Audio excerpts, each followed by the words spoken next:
Hi everyone. In this segment we're going to talk about membership, why we become members of Rotary, why we want to be members of Rotary. And Michael, you have some unique thoughts about how to approach someone, how to bring them into our organization. Tell us a little bit about that. Well, Rotary, as we know, is a fantastic organization. It's been around a long time. We have a lot of nooks and crannies where people can become involved.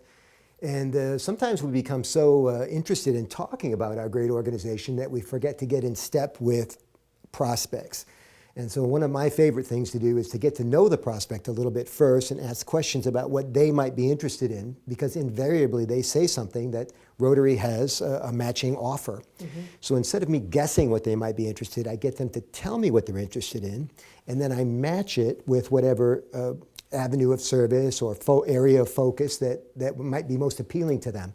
That way I'm not playing roulette with interest, right? I'm hitting them right where they live.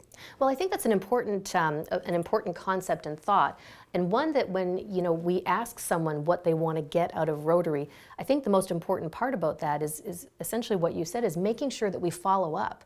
We ask what you want, but then we need to deliver on the promise of what it is that they've said that they want. And oftentimes, I think that's a disconnect. Someone wants to come in and wants to sit down and wants to be part of something, and we know that getting our hands into service is one of the reasons why people join and why they stay.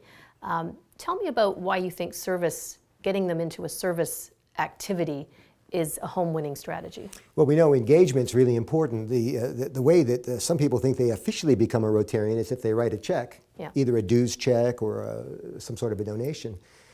When in fact, true engagement involves emotional involvement, it's physical involvement. I always tell people Rotary is kind of like my church. It's spiritual involvement, because I believe in something bigger than myself. And so the idea would be to have people physically involved with a committee or an activity or co-chairing an event, for example. And you're exactly right, Jennifer. It's the follow-up after they officially become a member where they're actively involved in the organization. Within 30 days, 60 days, some clubs actually put like a little timer on it, right? If you're not engaged within 6 months, something's wrong. Somebody missed the mark. Well, and we've gone through a lot of changes recently in our organization with regard to membership, to become more flexible, if you will. And clubs have the ability and the autonomy to decide how they want to function as a club, and that's a really important distinction. And I say to people all the time, you give me a Rotarian who goes to a committee meeting in a month, perhaps one meeting, and does some sort of service project, is that a good Rotarian? Darn straight. And so we need to get away from understanding that it has to be done the way it was always done, and looking at the way that it works for our clubs. And each club can be different, and that's a really unique proposition. Well said. So anyway, we're gonna sign off here, and we know that you've got lots of tips that are coming your way, and we are just grateful that you are leaders in our organization and helping us to grow, and we'll see you somewhere out in the Rotary world. See you soon.